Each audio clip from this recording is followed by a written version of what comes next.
Right then, I am live. Can anyone tell me if it's a bit buff? Oh, no, it's okay. It's gone back to being good. Cool. The stream status was saying okay again, so I don't know. I'm ignoring it now because I don't even think it means anything. YouTube are just like, I don't know. YouTube are just being crazy. I don't think it even means anything. Right, we've got Jason in the chat, just jumped in. We've got, who's this? We've got Peter Ray, Crap in the Attic, Bum Crap Picker, someone called Nugget in there. Having to keep changing names because I think that Darren Smart keeps blocking me. Well, you got to behave. You got to behave in one of my chats. You can't be, well, I mean, I say that, although I don't behave in one of my chats. I'm not really setting a very good example for you all, but, no, you got to behave in the chat. You can't say swear words and stuff like that. Or if you say swear words, just put that little star, you know, the asterisk. So, like, if you want to say the F word, just put F star star K. I don't mind that. But, yeah, you got to behave, haven't you, in my chat. George Wash says, hi, ads. Wow, got a load of people coming in. Hi, Jason. Hi, Southwest Sellers. Oh, Southwest Sellers got jumped in. Hi there, Gary. We've got... Oh, who's that? That's someone new. Hoaxer.com. Hoaxer.com. Oh, I don't know. Sound... Hi, y'all. So, I don't know. Are you from America? Hi, y'all. Nice to have you in anyway. Peter Ray says, great ads. Yeah, just a, standard one. I did my Bitcoin, like, cryptocurrency vid this morning. So, I wanted to put a hat on for it. So, yeah, I've just kept this hat on. Here we go. Doing it yourself lifestyle says, haha, Darren Smart got a reputation. Oh my god, yeah. Funny. Right, Jay Resells, hi there. Kirsten's Curiosities, hi. Wow, everyone's jumping in. Fake Rachel says afternoon. Hi there, Rachel. Oh my god, Andy Robinson's jumped in. I missed him. Oh my god, I'm missing people out because jumping in so quick. Yeah, right, so I wanted to talk very briefly today, because it's a very brief topic. I'm just going to flip back onto here. It's a very brief topic, but I wanted to talk about, and by the way, I've got this zipped right up today, because it's freezing outside, and it's freezing in the house, but I don't like putting the heating on until like 3 or 4 o'clock, to save money. Well, not me saving money, but save money for my parents. So, yeah, I'm just kind of waiting around until like 3 or 4 o'clock, and then I can put the heating on, but it's absolutely freezing. I would normally have my thermals on, but I didn't put them on today for whatever reason, so yeah, I'm a bit cooler today. I need like so many layers on. I need so many layers on to feel warm. Right, there we are. Hi ads, do you want to do a deal for the Harry Potter Lego? Need it for spares? Oh, the one I've got listed, which yeah, I can, yeah, I'll do that. Where can you message me? Trying to think. You could just message me on eBay, I suppose, but if not, just message me on Instagram or something. Yeah, we can do a deal with that. My Instagram is like there. Or if you haven't got Instagram, Facebook, you can do Facebook. Afternoon all, heard my name there. Yeah, Darren, you've got a bit of a reputation for being like a quick on the draw.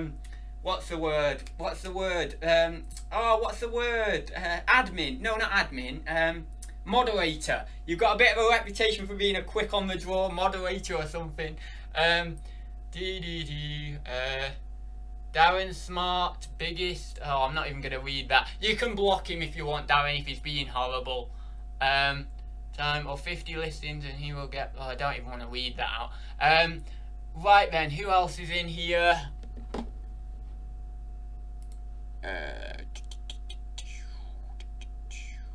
Yeah, I think that's everyone, so hi there everyone. So yeah, I wanted to talk a little bit about today. One sec. Right, I want to talk a little bit about today, about how do you know if reselling is for you? And not only reselling, but how do you know if any job is for you? And a lot of people will think, well, you just do it kind of long enough and then you'll know. You'll just like get to grips with things. And that is like one answer to it, but personally what I think the reason when you know if reselling is for you or any job is for you, it's when you encounter your first big problem. If you encounter a big problem, then the way you respond to that problem is how you is when you know, like, if you're going to succeed in this or not. Like, for example, if I came into reselling and I managed to get on the GSP fairly quickly, right? And then for some reason I had a problem with the GSP, something, you know, that was a pretty high level problem that even like an experienced reseller may struggle with, you know, finding a solution. Well, how I respond to that problem in that moment would be the difference between whether I'm going to continue reselling and whether it's for me, or whether I'm just going to bow out. So if you can put, you know, that problem arises and you think, no, I'm not having this, I'm fighting this, I'm sorting this problem out and I'm moving on from that problem, then that is a great attitude to have, because it means that most probably reselling is for you, because you're giving it 100%, and that problem makes you realise that actually this is for me. Now, if you get a problem like that and you think to yourself, oh god, I don't like this, it is too much for me, I think I'm just going to go off eBay or something, I'm just going to try and palm that problem off on someone else or on eBay themselves and just get off eBay, I don't like this. That is a negative attitude to have, and it might mean that reselling isn't quite for you. Now, there is the argument that if you're very new to reselling, it might not be, you know, it might still be for you, even though you're not attacking the problem 100%.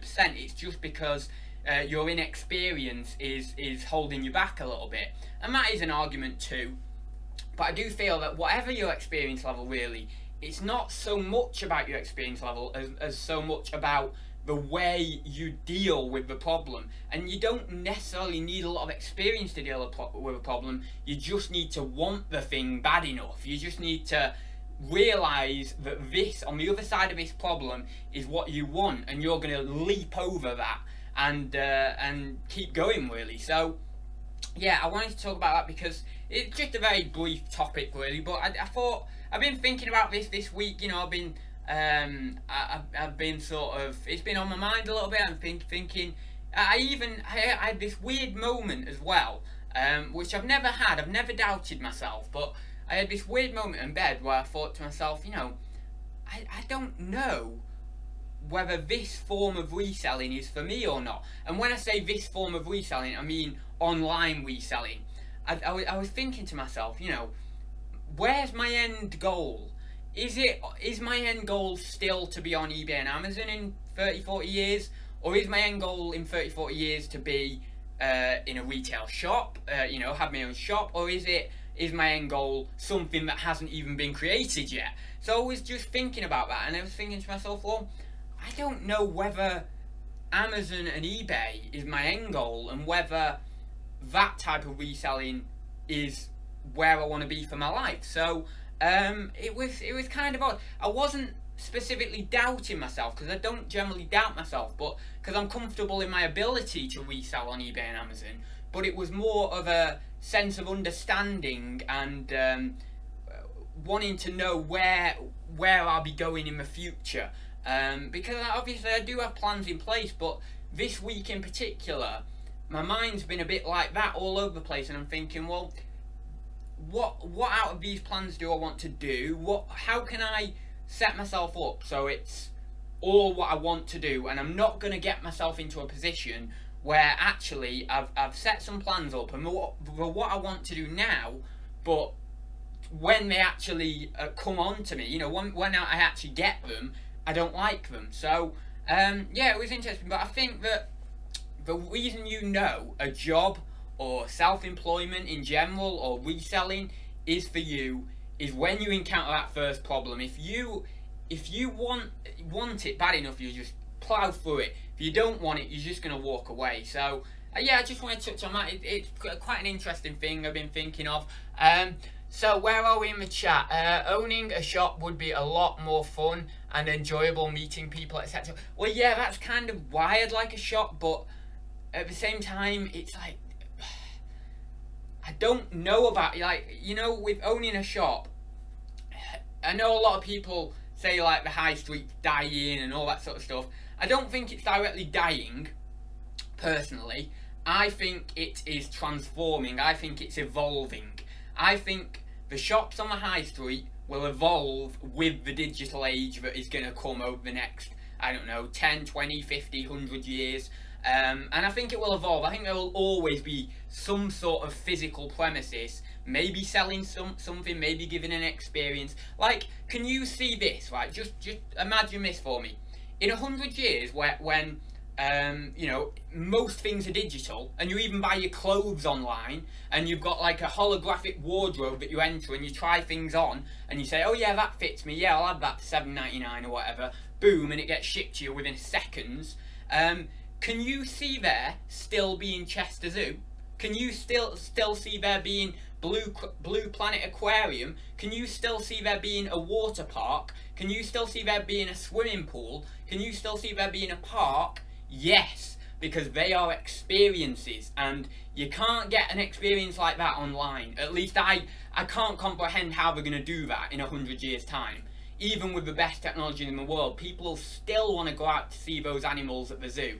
So that's what I mean by evolving. I mean, it's changing with the times. So I think there is a future for me with a shop, but I have to do it correctly.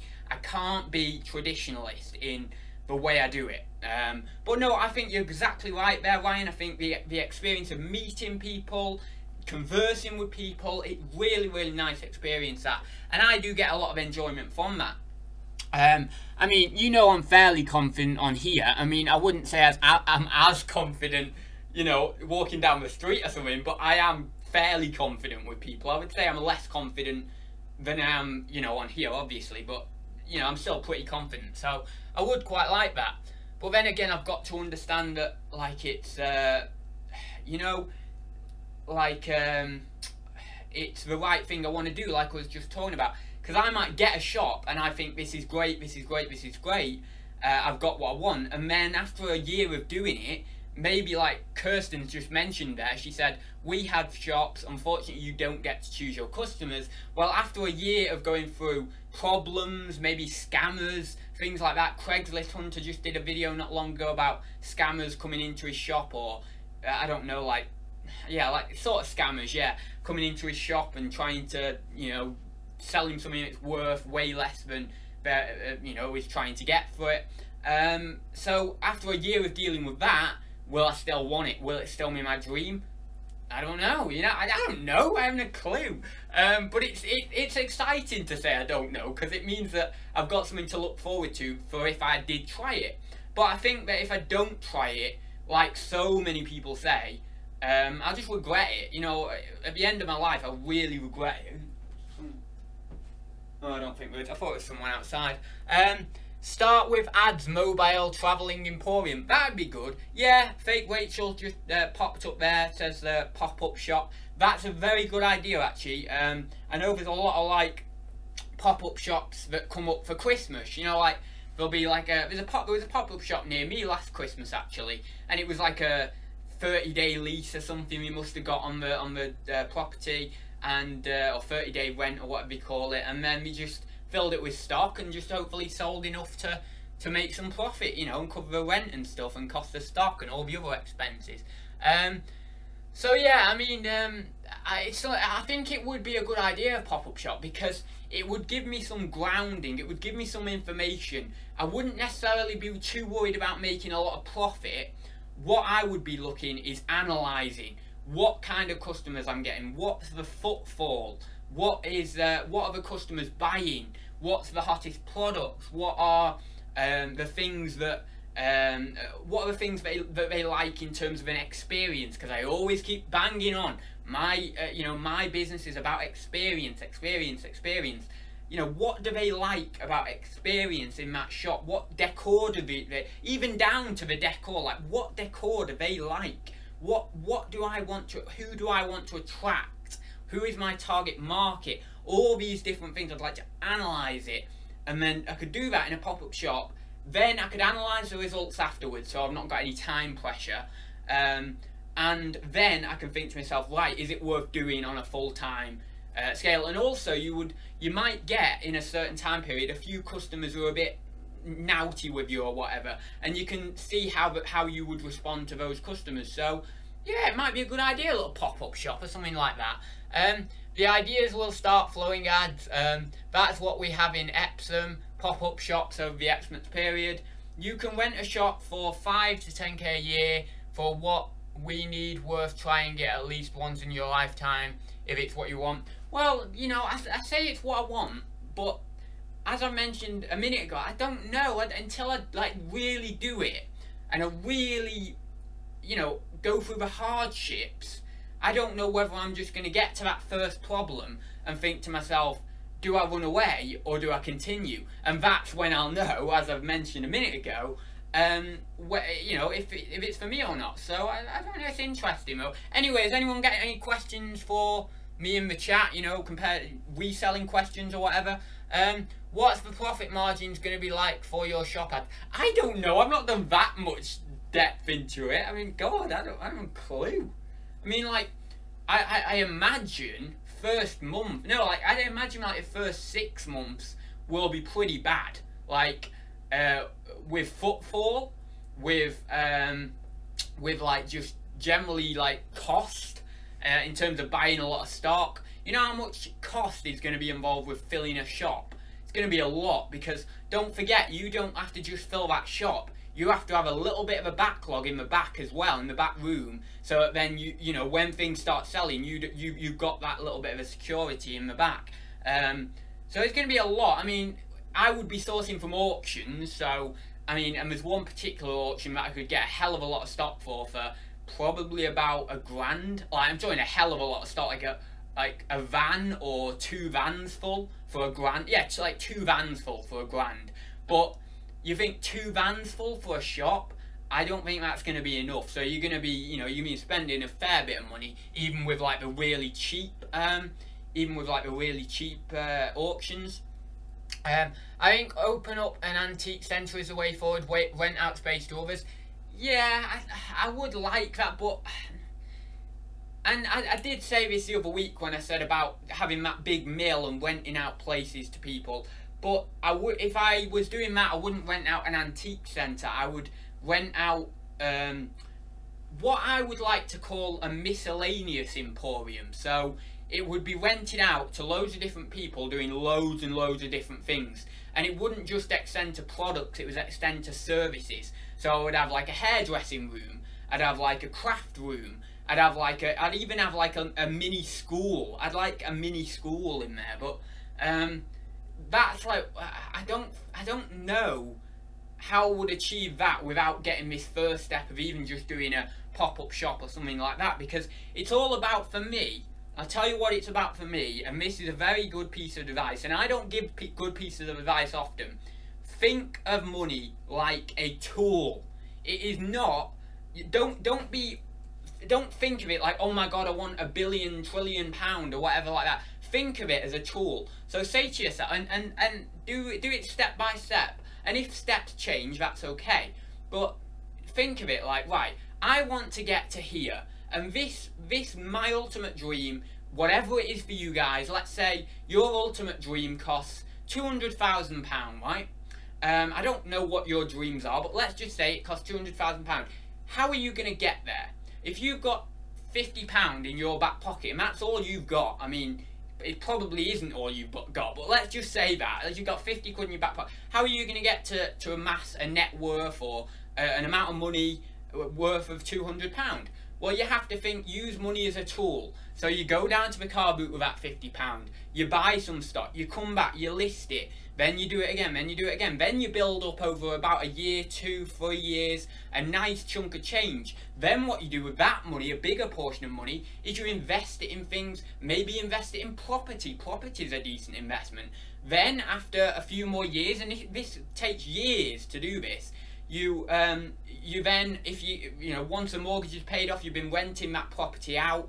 Once the mortgage is paid off, you then sell that property to get your 200,000 to then do your dream. Think of money like a tool to get you to the next level. And then once you've got your dream, you think to yourself, right, well, I'm earning X amount from this. I've got good figures. I'm doing good figures. Let's put a manager in there. Let's staff it up. And let's go bugger off travelling around the world. But you've got to think of it like a tool. You can't just think, oh, I want £1 million. right, let's get £1 million. You've gotta like think about it like a tool to the next level, and it's slow and it's hard and it takes persistence and it takes time and it's soul destroying at some points, and you just feel so down at some points, but then you feel so high at some points. And I'm not even started on my journey, and I've experienced all this loads just with reselling. So yeah, I think the best way for me personally to look at things is thinking of money like a tool. Walker, the chili sensations. What is going on in this chat? What the hell? What is everyone saying, like, what their favourite crisps are? Oh god. Space Invaders are still the bomb, but shame not. See, you guys always talk about me being over the top and like really, you know, like too much. And then you go and do weird, silly things like that, like talk about crisps in the chat. Oh god. It's ridiculous. Where is it? Do it yourself lifestyle says need big money for that, Kirsten. I imagine you do, but yeah, but I mean, if you got, like, let's say you got a space for a mortgage, right? So you got a big like antique centre and you got it on a mortgage, then you don't need to buy it outright. So, and then all you have to do is find people to rent it, which actually where I live is like really easy, because there is so many antiques, like there's, well, not that many antique centres, but all the antique centres, well, I actually rang up all the antique centres around my local area yesterday in Cheshire, and there was, I did about 6-7 phone calls, and all of them don't have booths till like next year. So it's crazy, the appetite in Cheshire especially, don't know about other places, but for new, you know, new people coming in getting antique booths. So, you know, you mortgage, you try and get a mortgage for a big space, you know, a big housing, you know, a big, like, not a warehouse, but like a, I don't know, a big sort of complex. And then you just rent it out, you advertise, put, you know, they get all the stuff in there. You have to pay for lighting, of course. You have to pay for the mortgage until you've got enough people renting out to cover the mortgage. So yeah, you would need a bit of money, but I think it's not big money. You know, it's not like 100, 200, 300, 500,000. But I certainly think you need a fair few grand kept aside. But it's not too bad. But for me personally, I don't like the idea of renting. If I was buying a big emporium like that, I'd be like, right, there's 200k, there's 500k, it's bloody mine. No bank, you know, no bank, nothing can control me, it's mine, you know. But that's how I think. I've been conditioned to think like that, because most of the people in my family, you know, have got mortgages, buy the house. That's been my way of thinking, you know.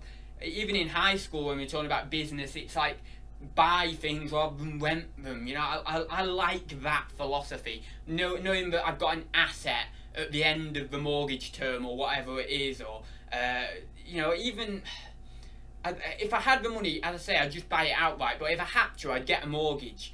But what I'd like to position myself in by the time I'm sort of like 50 years old is just have enough money behind me just to go, look, there you go, bank, I've got this amount of money, just give it me, you know, I just can't be bothered with like grovelling on my knees like, oh, give me a mortgage, Mr. Bankman, you know. Anyway, I know I'm being a bit of an inexperienced, naive young person, but that's just the way I think, you know. I apologise, but it's just the way I think. So I want to be the guy who's the guy in control, not the guy who's grovelling on his knees to the guy in control, you know. If you had the make 200 to 500k, how long do you think it would take? I don't know. That's a very good question, Jamie, but I don't know how long that would take. If I bought, right, so let's say I get up to the amount I need for a mortgage for my own home in the next 2 years, 3 years, because that is easy. By the time I'm 23, I should be about there, of getting my own mortgage. Now, actually getting it, not, I mean, like, the amount I've saved up to get a mortgage, actually getting it from a bank is going to be a bit of a, you know, ball ache, but that doesn't matter. I'll sort that out. because I want a house, so I'm gonna plow them down and be like, look, you're giving me this house, mate. But no, then say end of 23, I do that. I start paying my mortgage, setting aside a little bit each month for another house. That's the thing, another house. My investments, my Lego investments, my cryptocurrency investments, any money I make on the long term for them is going to be sold off and is going to be used to pay for another house. So then I get a mortgage on another house. That is going to be an investment property. I then rent it out. I pay the mortgage until I find someone to rent it out, obviously. Then I rent it out. Hopefully the tenants are going to be okay and they're going to stick with the house for a while and stuff like that. But, you know, tenants can move in and out and all that and want to leave and stuff. That's why you have to write up these agreements and stuff. I don't know what they're called, but so that then we don't like just bail out on you at a certain moment. But then I would do that, and then after 20 years of, like, you know, getting that as an asset, like the mortgage paid off, then, like, by the time this is like 45, like I'm talking like 45 now, then I would be able to sell that for like 250,000, use that capital to invest and buy something outright. And obviously I'd have a little bit of capital saved up in my bank as well, or a fair bit of capital saved up in my bank as well, for savings at that moment. So I use that as well. Let's say I get 300k, so I've got 300k to invest in a building, stock, all that sort of stuff, and go for it big time. But that is extremely risky. Like, the thing is with me, I like risk. I don't like doing things in half measures. I like laying all my eggs like down and going, yeah, you know, laying all my chips in the middle and going, yeah, that's me, that's what I'm doing. So you know, I could do a shop now, as we've mentioned, you know, pop-up shop or renting and stuff like that. But it's not the way I think. I think of buying things so that then I've got an asset and stuff like that. It's just the way I think. Ads. Say computer says no. Ads bank in 3 years time. Computer says no. Ads, you missed the boat on buy to rent. That was 10 years ago. What do you mean buy to rent? How do you mean buy to rent? Like, you mean buy a house to rent it out? Yeah. No, you can still do that. And surely it's still profitable.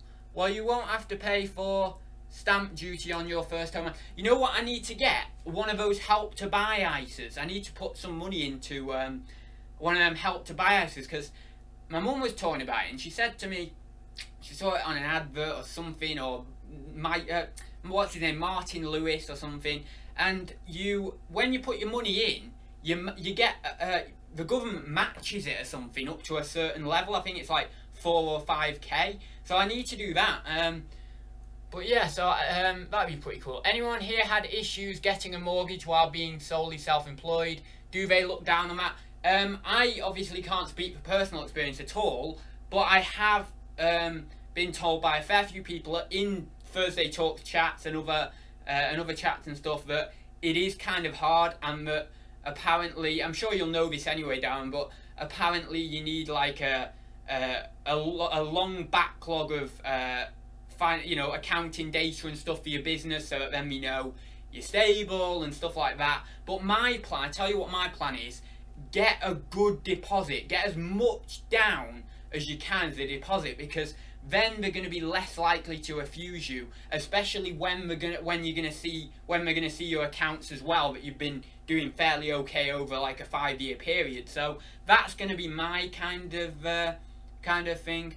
Being self-employed is a negative. Getting a mortgage, yeah, as I was just mentioning there, yeah, it's going to be hard for me. But you know, I mean, once you get to a certain monetary level, it becomes a positive being self-employed, because you're then an influencer. Once you've got a certain level of net worth or capital, and I'm talking quite a lot of money, but it becomes a positive for you, and it's better, especially in terms of investments and things like that, the more money you have. So yes, starting out is very, very rough and rugged and not very nice, but once you get over that hump and you get a bit of good money behind you and you've been putting money into investments and stuff like that, after that it'll get a bit smoother. So yeah, I had a 20k deposit on a 60k house and they turned me down due to my credit score still being bad. Oh my god, that is a large deposit as well. That's like, what's that, 33%? Wow. Ads, there used to be 100% buy-to-rent mortgages, not anymore. Oh, so you just can't get them? You can't get... So I would have to, like, buy a house at auction, you know, a property auction, and then rent it out. Is that what you're saying? So I actually can't get a mortgage and rent out. Oh, what? I thought you could do that. Surely there's got to be some way of doing that. Because that's my plans down the toilet. It's not hard, is it? You earn a wage, it don't matter what you do. Yeah, I suppose so, but I mean, I think the hard thing is actually when you go to the bank, because, you know, I mean, reselling in terms of earning good money, if you've been doing it for a while, it can seem quite easy to do. It's not necessarily easy, you know, there's a lot of problems and hardships and stuff, but it can, after you've been doing it a while, it can seem quite easy to earn a certain figure each month as net profit. But when you go into a bank and you've got to give them information, and you've got to give them, you know, a good deposit down and things like that, that's where it gets quite hard. Any more forward on the cabinet being in the main antique centre? No, all I know is that I was second on the list. I rang up yesterday to inquire about a booth. As I say, I rang up all the antique, like pretty much all the antique centres in Cheshire, all the ones I know. And I was inquiring about booths and stuff like that, just get a feel for it. So no, but I've not had any word on that. What my plan is when my cabinet is in the antique centre, I'll give it a, you know, 2-3 months, something like that, and I'll see how my cabinet's doing. Is it taking off inside more? I mean, to be fair, I called up yesterday. I only got a £4 sale, but this month I've had more consistent sales in my cabinet than last month. So I think if I get it inside, I think I'm going to be even more better off, and I think that might just help me. I think really being outside in that corridor, I've said it so many times, but I just know being outside in that corridor is not good, so I need to get in there. Phil D says, doing it yourself lifestyle, that's this country's downfall. Quick help everyone else's, everyone else, and forget about the people who make Britain great. Is that? No, not yet, Doc. Ads, you are misunderstanding. Years ago, you could get a buy-to-rent mortgage and then another. Renting a house on a mortgage is allowed, but you will pay higher. Oh, right, okay. I think I get it. I'll need to do a bit more research into that, but because it is quite confusing, all this different mortgages and all this sort of stuff. But I kind of get it, I think. You could get a buy-to-rent mortgage and then another. So you could get one, and then you could get another. Renting a house on a mortgage is allowed, but you'll pay a higher interest rate. Right? Okay. So it might not be as lucrative or as profitable as it could be, really, because of that higher. Yeah, I don't know. I'm gonna have to do some serious research into it if I want to do it properly. Do it yourself. Oh, I've already read that. No, so that's it. Is that everything so far? Oh no, it's just jumped. Oh no, it hasn't. No, that's everything. Cool. One sec, I'll just go up the chat, see if I've missed anything. Oh, the chat's jumping like crazy. Buy a tent, it's cheaper. Put it up in the garden. Oh my god, that's so funny. Dr. Doodle Doo. I'm late today. Has he got weird yet? Oh, is that just the standard thing then? Is that just the standard thing? Peter Ray says, no, not yet, Doc. Great chat so far. Oh, thank you very much, Peter. Homes Under the Hammer, Peter says. I suppose that's when I was referencing auctions. I'd love to go to one of them property auctions, you know. Oh, there we go. Got a few more things in the chat. How has sales been? Fairly okay. Like on Sunday I had a load of auctions ending, so on eBay I did about 320, 315, so I was really happy with that. But on Amazon I think I might have 50 quid, 100 quid. I think 100 was my max on Sunday. But yeah, Amazon's still been slow. I've been getting a few more sales, but as I keep mentioning to you, I don't expect a lot of sales until last minute in December because I've gone top whack with my prices. But I have got a few sales coming in from that because what's actually happening is prices are going up faster than I anticipated. So if they keep going up at this rate towards sort of early mid-December, I'll definitely be getting some really strong sales there. Because what I'm actually doing is I'm playing the market and I'm watching prices. So I've priced right the way up here, and all these people are selling down here, and all these people are getting whacked off Amazon because they're going out of stock, and then it's going higher and higher and higher until like the 18th of December when I'm the last one left. Boom, boom, boom, boom, boom, jackpot, you know? That's the way I'm it's a very weird way of looking at it, but it's the way I'm looking at it. But no, it's been pretty good. So I did like 400 on Sunday between both. And then every day this week, it's been like between 100 and 200. I think it was one day this week other than Sunday that was just over 200. So, you know, it's not been, it's not been terrible, but it's a little bit under where I wanted it to be, really. But we've got a bit of time left now.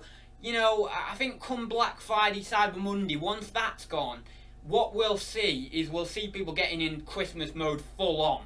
Like, people are in Christmas mode now, but once Black Friday, you know, this Friday and, well, tomorrow, actually, and Cyber Monday have gone, that's it. They're looking towards Christmas completely. So, yeah, I think after that, I always see a peak, you know, end of November, sort of this time, between the 20th and 30th, and then into December it just scales up. So, yeah.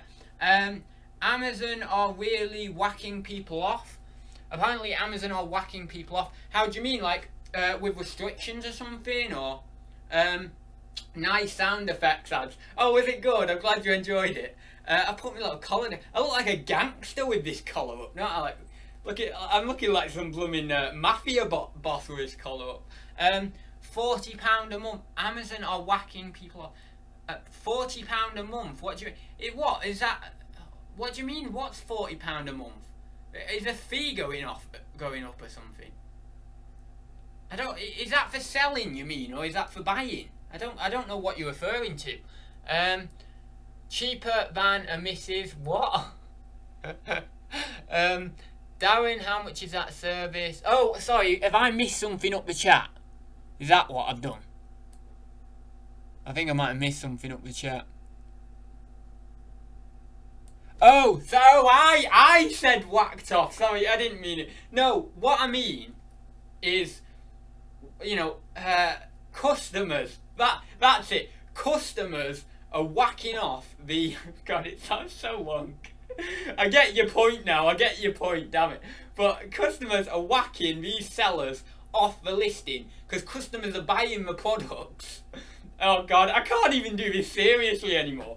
Customers are buying the product, so that's meaning they're going out of stock, and then the next person at the higher price comes in, they're getting whacked off. Oh God. And then it just goes all the way up to like the 18th of December where I'm the only one left, and then finally at the 18th of December I get some pleasure and I get whacked off. There you go, that's what you wanted. If you're all being dirty, I'll be dirty as well. Right then, there we go. Right then, Ads is the kind of guy to give a talk and halfway through forget why he's talking. That is exactly the kind of person I am, yeah. I didn't say that, I said whacking. Oh my God, please don't, I can't laugh too hard. I have a hernia. Oh my God, if that is true, you need to just not watch me. Oh God. Fake Rachel's done some weird emoji thing down there, I don't even know. Yeah, everyone's just laughing. I'm trying not to spit my tea out, Kirsten says. We're all getting whacked off for Christmas, guys. No, it's only the people on Amazon that are getting whacked off. Everyone's whacking off now. They will be renaming their they will be renaming their disbursements to the money shot next. Oh my God, it's funny. I just like the word whacking, isn't it? It's like what was that film there was a film that had the word whacking in. Don't know, maybe it's a song. I don't know. I can't remember. Dad just covered the cat's ears. Oh no, that's just wrong. That is just wrong.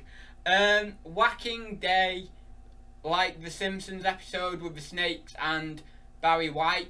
Yeah, it could have been that. Whacking Day. Yeah. Yeah, it might have been that. Yeah. We call that getting... Yeah, okay, I won't say that. Here, long. Oh my god. Yeah, so anyway, what time are we? 1:35. Oh, we've got 15 minutes or so, yeah. It is cold today, but it's a lovely day. You know, it's really nice outside. So if you want to, drop a question in the chat, that's cool. I'm just trying to think if there's anything else I want to tell you from like the last few days. I did an auction, but it was really, really bad.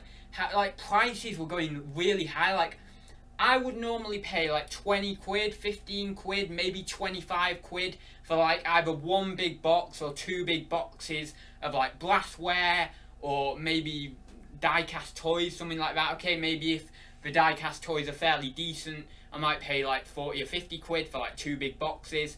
But yeah, on Tuesday, oh my god, the prices went through the roof. Like, some of the boxes of glassware that I would normally pay, as I say, about £15 to £25 for, there was one box that went for 60 quid. I was like, there must be something in there that I don't know. I'm not really an experienced guy with all this stuff, so there probably is something in there that I don't know, and it just went really high. But god, it went really, really high. So, and that happened on about 3 occasions. I think the highest one went for about 60 quid, and the other ones went for about 40 quid, but I think there's no profit in that. Now, the other thing I was thinking was maybe it being Christmas or something, it's attracting more online buyers, all that sort of stuff. I don't know. I didn't know, but it was really high, and yeah, that wasn't very good. I think I got like 2 or 3 lots. I mean, I got something, but not as much as I wanted. So yeah, but I mean, I've got another auction very soon anyway. I've got jumble sale next Saturday.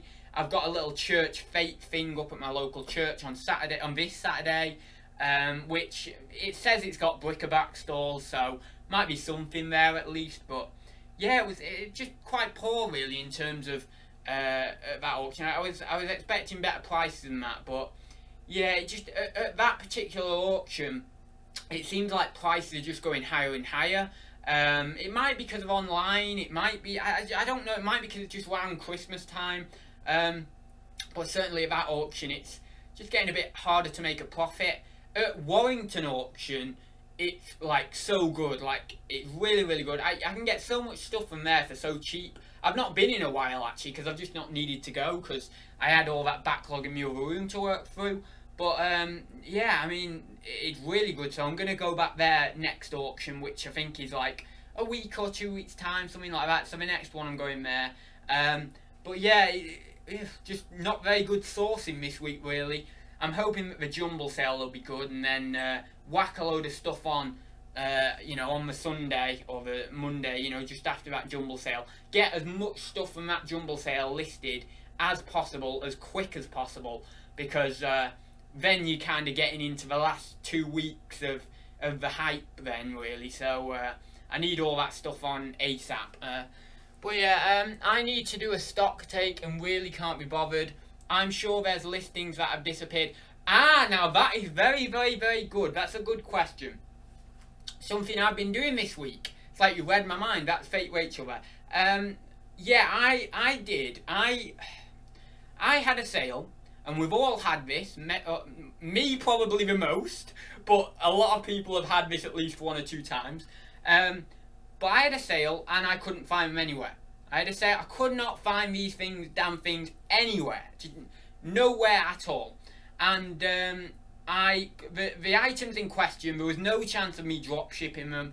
I don't like drop shipping too much, because you have to depend on the person who's selling it. But I will do it if it's absolutely necessary. But I couldn't drop ship these items, so I ended up having to take a defect after a lot of looking. I had to press that dreaded horrible button that I've not pressed in so long, and I had to press it, and it was cancel the order, reason being out of stock. And it drove me mad because I was looking up and down my storage area, I was everywhere, they were not there. Now, Rachel said about items disappearing. I've had that, but you know what I've had recently? Items reappearing on my eBay when I know I've sent them to my unsold folder and deleted them. Now, I don't know how the hell they've got back on eBay, because I remember doing that.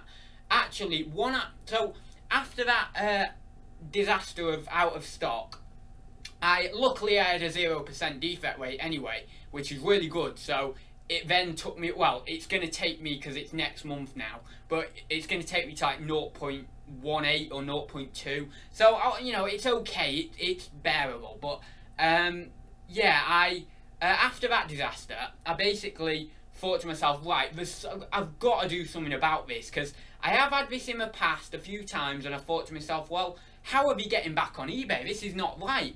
So I go through my entire inventory, and I just flick through, you know, with my mouse, I'm just flicking through, and I look at all the pictures, and I think to myself, I'm not sure whether I've got that, I'm not sure whether I've got that, I'm not sure whether I've got that. And I write a list of about 40 items from my entire inventory. And I go in, and I look at these items, you know, I look for these 40 items. I found, I believe, 38 of them. So it was just me that, obviously, I didn't know where I'd put them, but they were in there. So I found 38 of them. There was 2 I didn't find. And I came back to my computer, and I obviously delisted them and deleted them from my unsold folder. Now, there was one item that was on eBay that had magically reappeared on eBay that I know I deleted, and I'll tell you why.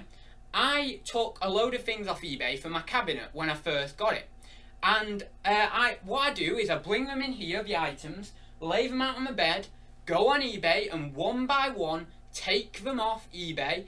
And then, after I've done them all, as a whole, I go into my unsold folder and I delete all of those items permanently. I did that for this item in question. I know it. There was no doubt in my mind at all that I did that. And then I put it in my cabinet. And it is sitting in my cabinet right now. But when I went through my inventory, my active inventory, it was sat on eBay. How the hell? How the hell? I don't even know. I don't know. I really do not feel at all like there's any doubt in my mind that I made a mistake. I did not. I deleted it out of my unsold folder. Now, I went through, and there was certain items as well that I saw in the shed, the storage area, that I basically, you know, I basically couldn't. I saw him there, but they weren't on eBay. So I thought to myself, well, why aren't they there? Why, basically, why are they in there, but they're not on eBay? Well, yeah, that's right. Yeah, they're not on eBay, but they're in there. So I just don't understand it. I don't get it. So I was thinking to myself, well, I'm gonna have to then take them out and then you know, like rephotograph them and all that sort of stuff. But I thought to myself, why is this happening? I don't understand it. I don't get why that would actually happen. It just seems really odd. So yeah, to your point, it's been baffling me really why I've got things on that I've not even got, and why I've got things not on that I have got. What? I just don't understand it at all. So. Right, where are we in the chat? Rub the magic lamp ads and say item disappeario. So I don't know. I don't know. I just don't have a clue with it anymore. I really don't. But so what I did was I ticked off all those items, ticked them all off, and then I came up here and I looked on eBay, and as I say, most of them were there, but a couple of them weren't.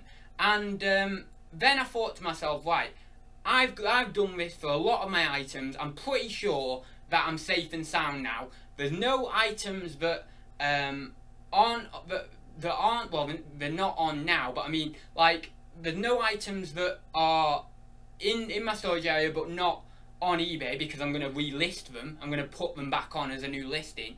And there's no items that are on eBay but I haven't got. So I'm quite happy with that now. But it's very, very worrying that that would happen. You know, that eBay are somehow making items disappear, making items reappear with... I don't even know how they're doing that. I just don't know. So what I'm going to do from now on, every January and July, I have like a...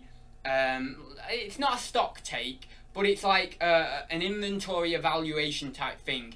But I don't actually do a stock take. So what I'm going to do is in January and in July, I'm actually going to do that. And I'm going to make sure that all these items are accounted for. Either they're all on eBay or they're unlisted stock. You know, because I just don't like where that's going, because that could lead to defects. It could lead to having to cancel sales. It could lead to customer bad experiences. And I personally don't feel I'm at fault. I know I could make a mistake every now and then, but for the items that were on there, I don't feel I made a mistake, and I'm 100% on that. So I don't know. I haven't a clue.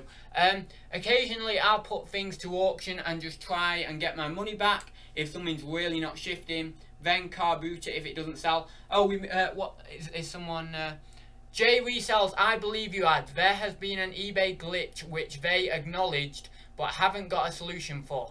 We had 150 items relisted which were sold. Now that is terrible. Now, could I ask you, Jay, if some of those items sold, would eBay, for example, if you had to click that, you know, cancel order or something, I assume eBay would then remove the defects because they've acknowledged it's their fault. But that is terrible. I mean, if those 150 items had been relisted, did any of them actually sell before you managed to actually take them off?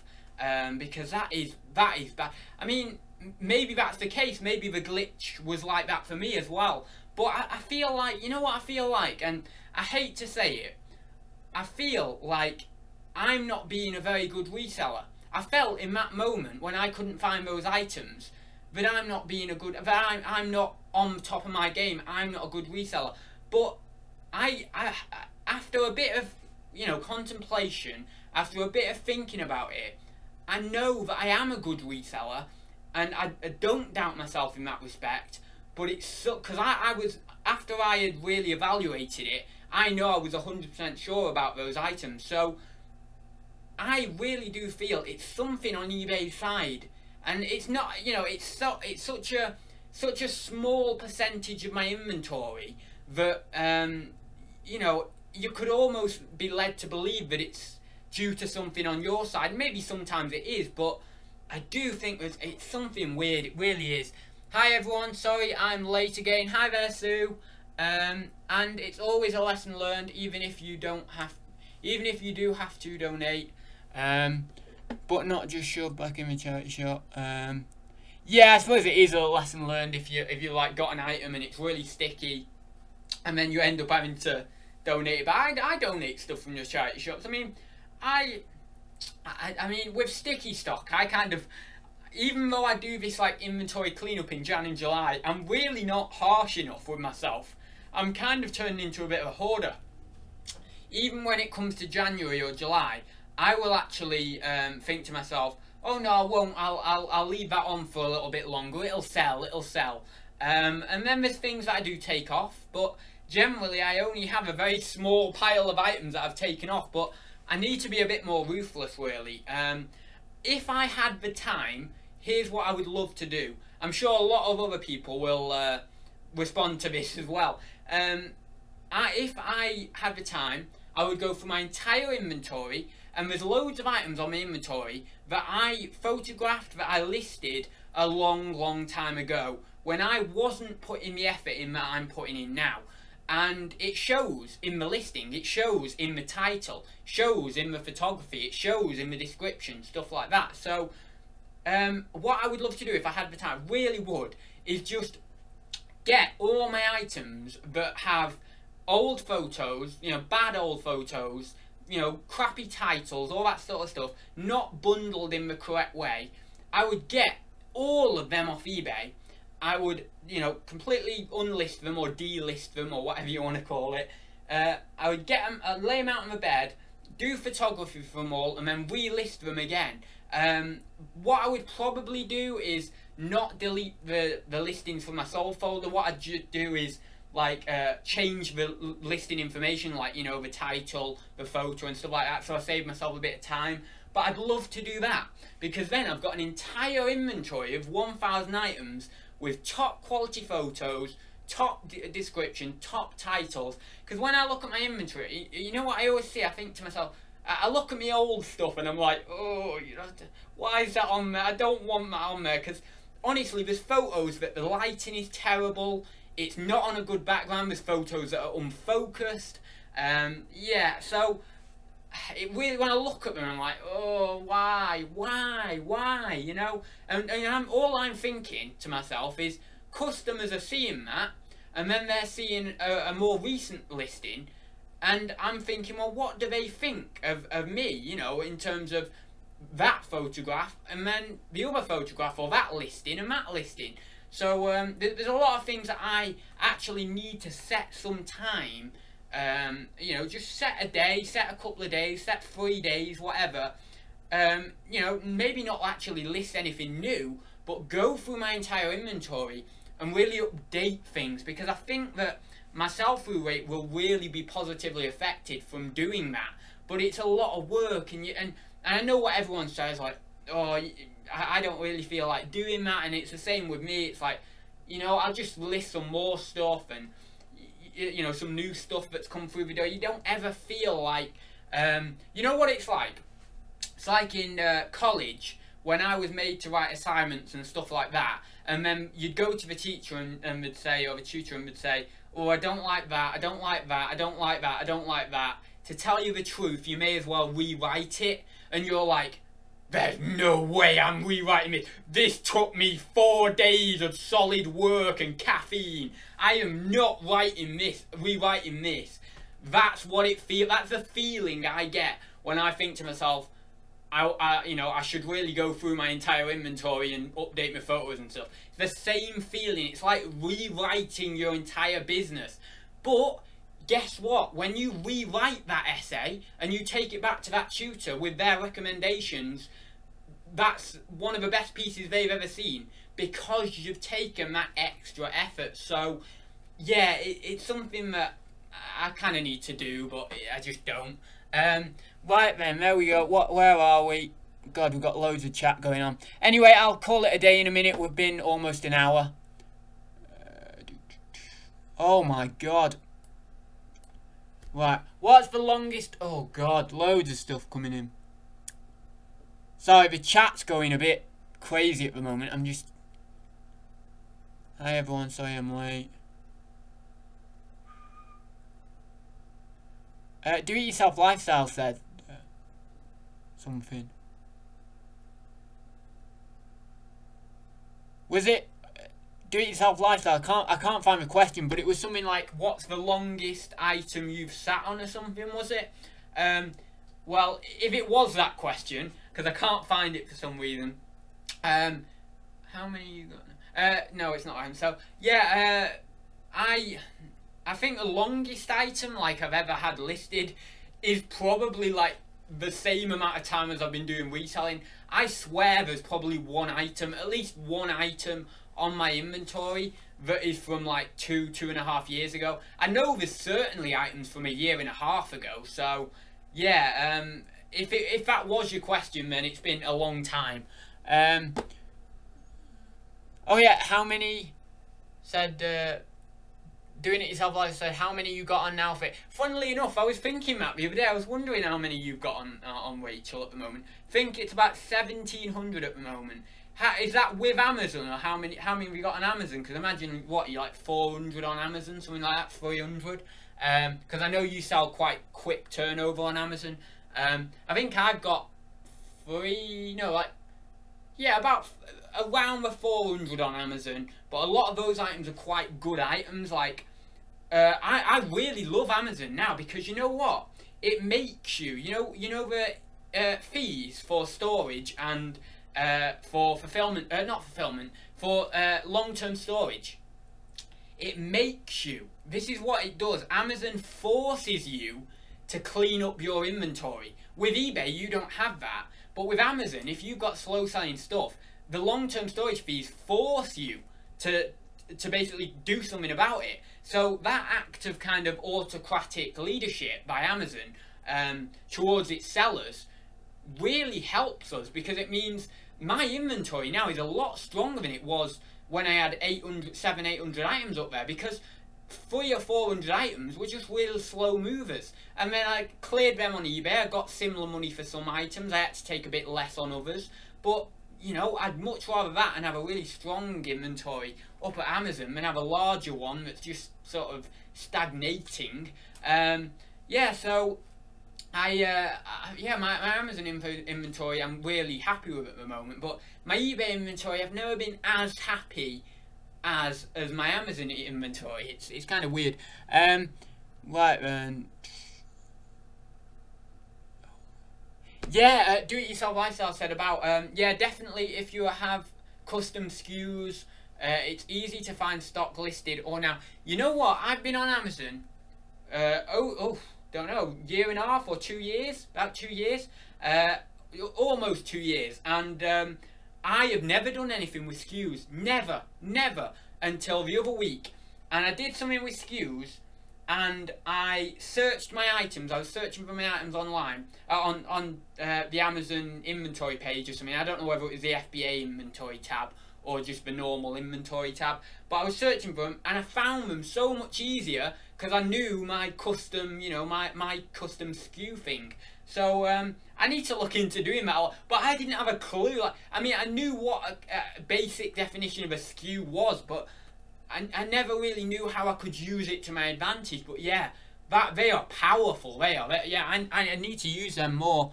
Right, there we go. Oh, we're quite far down the chat actually.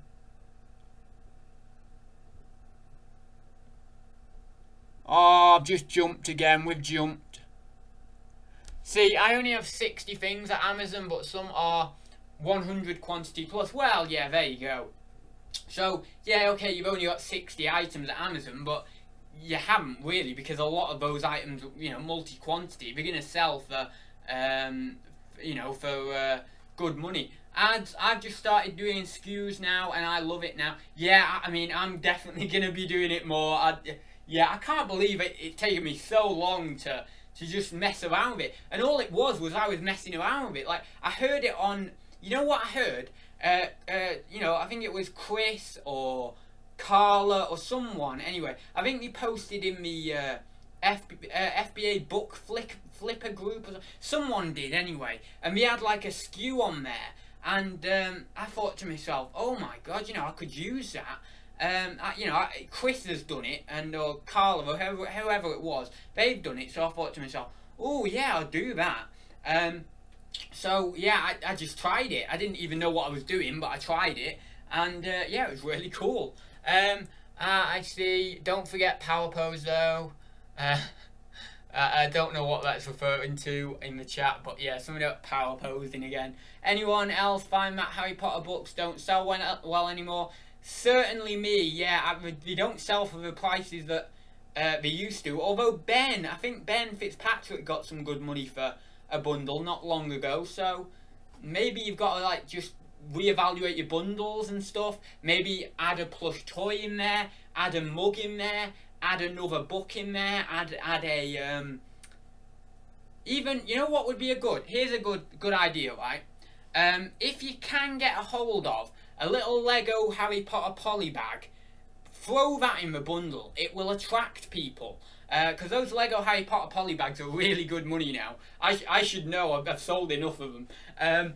But yeah, so yeah, throw like, if you can get hold of like a little Lego poly bag, Harry Potter poly bag, or even just some, you know, just a little Lego not a Lego, but a little Harry Potter toy, throw it in with the bundle. It'll just give that bundle the edge. Could sell the Harry Potter books tied together with string as a Harry Potter doorstop. Oh my God. You are in the wrong job, Brian. Get on the power speaking tour with ads doing the power poses. Oh my god. Each life is made up of mistakes and learning, waiting, growing, practicing, patience, and being persistent. Definitely the last one as well. Yeah, persistent is crazy. Rachel said, you copy and paste that, Lion. Oh my god. Right, where are we? I'll just quickly go. I will go in a sec. Yeah, there were a few in quick succession. No worries, love that. Yeah, that Lego was overwhelming. Correct. First 5 words in the title are most important. Yeah, you know what?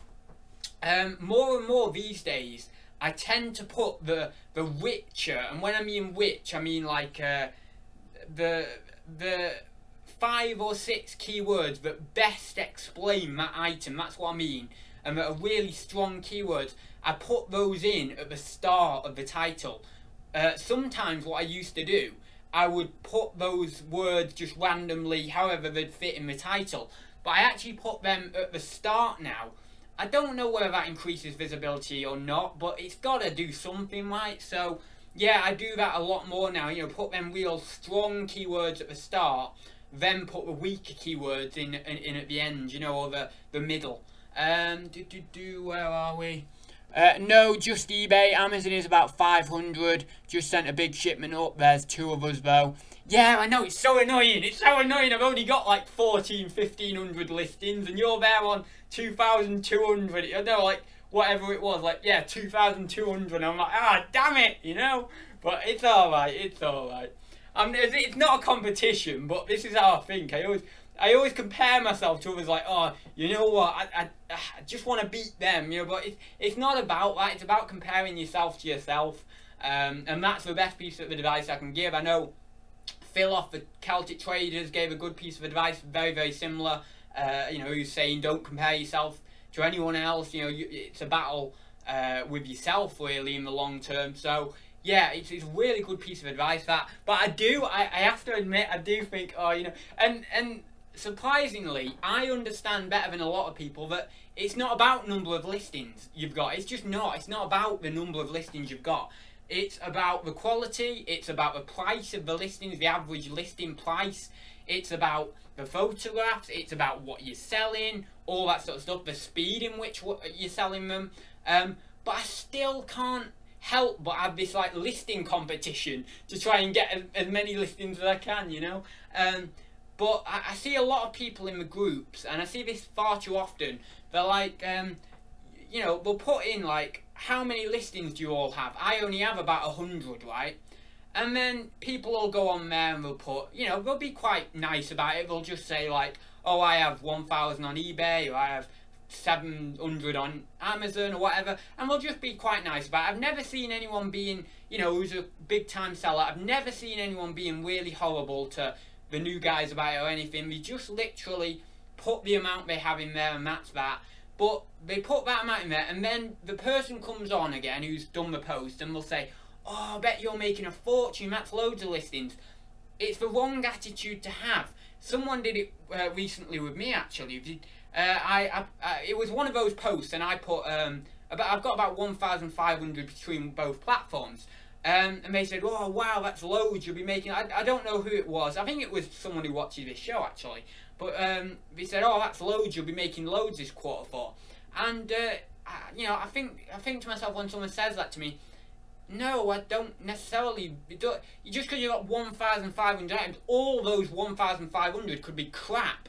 But then you've got a person like that person who posted, who has 100 items, but for all we know, they could be £1,000 items, and they're selling like 10 of them a month, you know, and got sell-through rate of 10%, but, you know, it's 10 grand a month or whatever, and their cost of stock might be, what, like 4k or 5k, but they're still making a decent net, you know, they're still making an okay net on that. So, you know, like, yeah, it's not about the number of listings. That's the thing that a lot of people get confused with, like, and it's all this competition, like, oh, I need to get to 500, I need to get to 1,000, and I did that, and I tell you what happened, when I got to my ultimate goal of 1,000, I was like, yeah, you know, I'll relax a little bit more now, but there was still that temptation to get to 2,000, 5,000, but what's the point in growing if you're not growing in the correct way. You have to grow with efficiency, with working smart,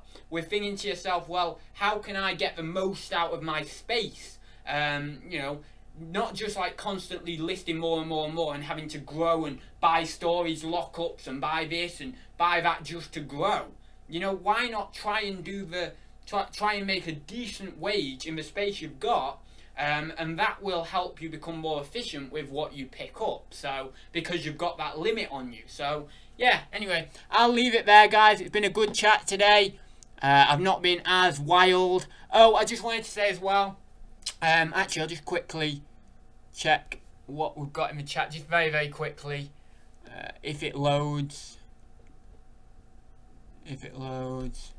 I saw the very large clout, it's hard to think like over 1,000 listenings may not sell well for a seller, but someone with 200 listenings on different items may sell quick. Yeah, exactly. I mean, what you've got to think is you could have 1,500 items on eBay. I could have 1,500 items on eBay, right?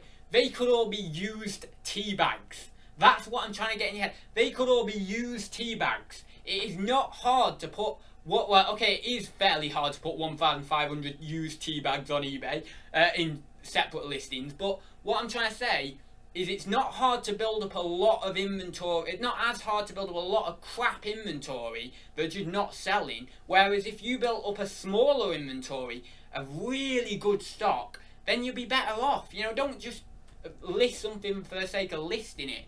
Try and hold out for them better items. So yeah, I think that's everything. There was something else in the chat. Oh yeah, I wanted to just mention the cryptocurrency video that everyone is, well, a lot of people, I wouldn't say everyone because I can't talk for everyone, but a lot of people are anticipating that cryptocurrency video will be coming tomorrow. I just need to edit it. So it's going to show you, it's going to talk to you about the very basic definition about what Bitcoin is and what the blockchain is, if you don't know. And then it's going to show you in the next part of the video, it's basically just going to show you how the most trustworthy, the most reputable way to buy some Bitcoin. So essentially, if you are thinking about investing in Bitcoin, with my video I've tried to structure it so that then if you want to get involved, it's very, very easy to follow and you can just get involved. You know, you can jump in whenever you want, whenever you're ready. I would advise you to watch a lot more different videos and get a bit more of a variety of takes on the subject. But certainly, you know, watch mine, see what you think about it, and then watch some other people's videos and then think to yourself, you know, do I just want to watch people's journeys or do I want to make an investment myself? You know, I'm not ever going to be forcing anyone to invest, but I do want to document my own journey and show people how they can invest if they so desire to. So yeah, so that's that. So I will leave it there, guys. Thank you very much for a very good chat this week. Fake Rachel says, the what video? The cryptocurrency. Gary says fake currency. Yeah, okay, it is. Yeah, well, it's not like fake currency. It's what most people would call currency of the future. Like Bitcoin, a lot of people are saying is the new money. Maybe not like in the real short term, but in like the longer term, maybe like 40, 50 years time, you know, then we'll start to really see it take off. But certainly, yeah, anyway, so I'll leave it there. Just watch the video. Just watch the video, Rachel, and then you'll understand what it is. Well, I'm literally talking to you about a video that explains it, and you're there asking me what it is. Well, just watch the bloody video. It's so funny, isn't it, bloody hell? Anyway, right then, cryptocurrency. No, K-R-Y-P-O-T-O, and then currency. I did that yesterday in my live chat, chatted a bit longer than I intended to. Yeah, anyway, yeah, no, I've got to go now. It's been like an hour and 20 minutes, so I'll leave it there, guys. Thank you very much for joining me. If you do like the video, please do give it a like. If you haven't already, please do subscribe. And down here somewhere or other, there'll be my Instagram handle. Please do help me get to 500, not subscribers, 500 followers on Instagram. I am so close, I'm like 20 off or 25 off. So if you haven't followed me on Instagram, please do go down below if you've got it and give me a follow. Anyway, I'll leave it there again then, guys. So yeah, I will see you very soon.